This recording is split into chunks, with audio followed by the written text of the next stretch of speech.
என் இசையை திருடி போட்டுட்டாங்க, திருடி போட்டவங்க எல்லாம் வந்து ஆண்மை இல்லாத தன்மை உள்ளவர்கள் அப்படின்ற மாதிரி இளையராஜா வந்து சொல்லியிருப்பாரு. ஆனா இளையராஜாவே வந்து ஆண்மை இருக்கா இல்லையா அப்படின்ற அளவுக்கு வந்து பல இடத்துல இருந்து பாட்டை திருடி போட்டிருக்காப்ல. ஃபர்ஸ்ட் 1980ல முரட்டுக்கால படத்துல வர எந்தன் பூவிலும் வாசம் உண்டு அப்படின்ற அந்த சாங்க அல்டோனியா லூசி பிப்போ அப்படின்ற அந்த சாங்க ஸ்பானிஷ் பியானிஸ்ட் கிட்ட இருந்து வந்து திருடி போட்டிருப்பாப்ல நம்ம இளையராஜா அவர்கள்.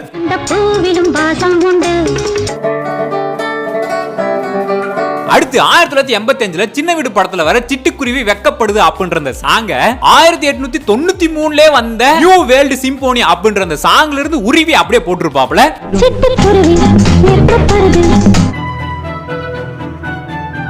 அடுத்து 1990ல வந்த சத்ரியன் படத்துல வர பூட்டுக்கள் போட்டாலும் அப்படின்ற அந்த சாங்க 1965ல வந்த மை ஃபேவரட் திங்ஸ் அப்படின்ற அந்த ஆல்பம் சாங்ல இருந்து அப்படியே உருவி போட்டுருப்பாப்ல.